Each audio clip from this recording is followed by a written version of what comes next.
Oke, baik. Assalamualaikum warahmatullahi wabarakatuh. Waalaikumsalam warahmatullahi wabarakatuh. Waalaikumsalam warahmatullahi wabarakatuh. Waalaikumsalam warahmatullahi wabarakatuh. Saya sebelumnya izin memperkenalkan diri. Nama Anissa Salsabila Zahra, NPM 2213032070. Di sini saya akan menjelaskan tentang topik Pancasila sebagai dasar negara dengan kasus korupsi.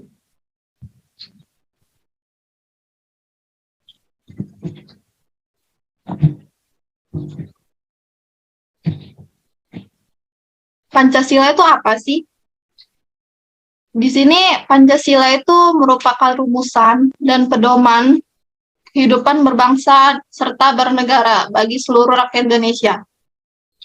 Yang dimana Pancasila itu berarti 5 dan sila itu dasar.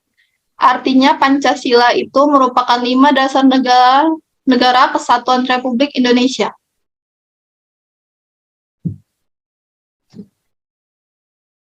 Pengertian Pancasila sebagai dasar negara ini diperoleh dari alinea keempat pembukaan Undang-Undang Dasar 1945, di mana menyatakan bahwa pemerintah negara Republik Indonesia melindungi segenap bangsa Indonesia, memajukan kesejahteraan umum, serta mencerdaskan kehidupan bangsa.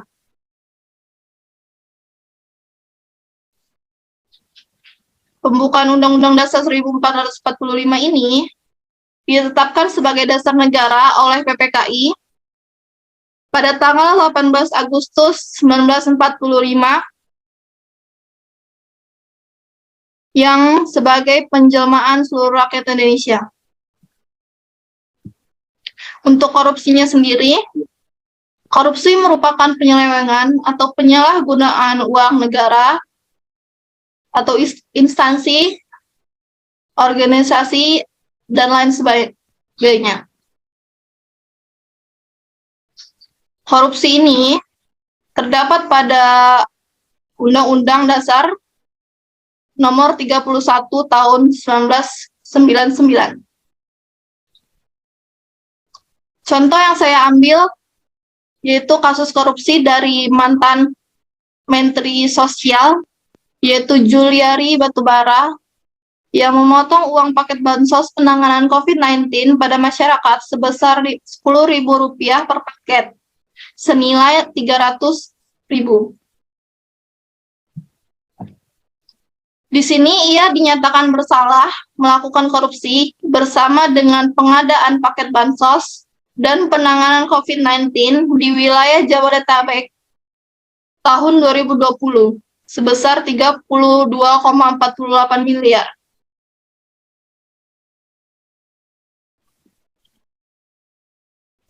Kasus ini membuatnya dijatuhi hukuman 12 tahun penjara dan denda Rp500 juta pada tahun 2021 lalu. Untuk kaitan kasus ini terhadap Pancasila, kasus tersebut ada kaitannya dengan sila-sila Pancasila, yang dimana kasus ini berkaitan pada sila yang kelima. Kenapa? Karena dengan adanya korupsi berarti telah melakukan tindakan yang melenceng dari sila ini. Karena sila ini memiliki makna yaitu adil terhadap sesama, serta menghormati setiap hak-hak yang dimiliki oleh masyarakat Indonesia. Untuk solusi kasus tersebut, di sini sebenarnya ada banyak. Saya ambil 4 poin, yaitu penguatan kapasitas badan atau komisi anti korupsi. Penguatan kapasitas badan ini maksudnya penguatan pusat untuk menyelidiki kasus ini. Yang kedua, penyelidikan, penuntutan, peradilan, dan penghukuman. Untuk yang ketiga, koruptor besar dengan efek jera. Untuk poin 4, penentuan jenis-jenis atau kelompok korupsi yang diprioritaskan untuk diberantas. Sekian presentasi dari saya. Di sini saya akan membuka sesi tanya jawab dengan satu pertanyaan saja. Oke, baik. Di sini silakan Adelia.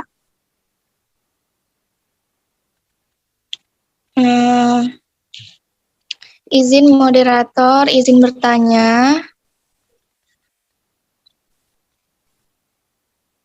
Ya, Apakah saya terdengar moderator? terdengar?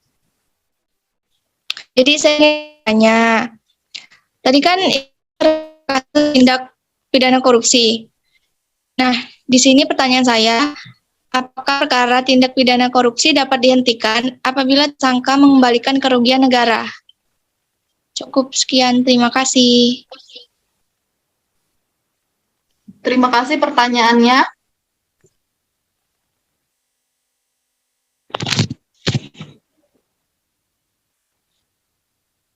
Oke, baik, saya akan menjawab. Dalam suatu perkara pidana ini bertujuan untuk mengadili suatu perbuatan seorang tersangka. Dari perbuatan itulah lahir yang namanya kerugian atau ganti rugi.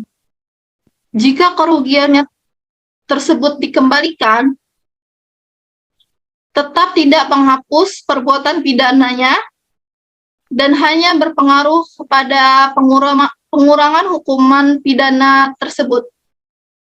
Dan jika tersangka tidak mengembalikan kerugian negara, yaitu berupa denda atau uang pengganti,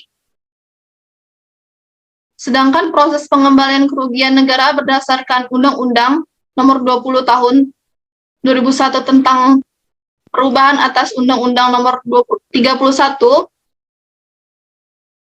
akan dikenakan sanksi berlebih. Untuk Adelia, apakah jawabannya dimengerti atau cukup? Cukup. Atau untuk yang lain ada yang mau menyanggah?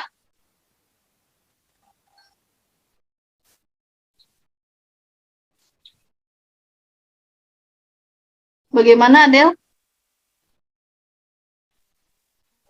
Cukup moderator, terima kasih. Ya. Materi. Baik.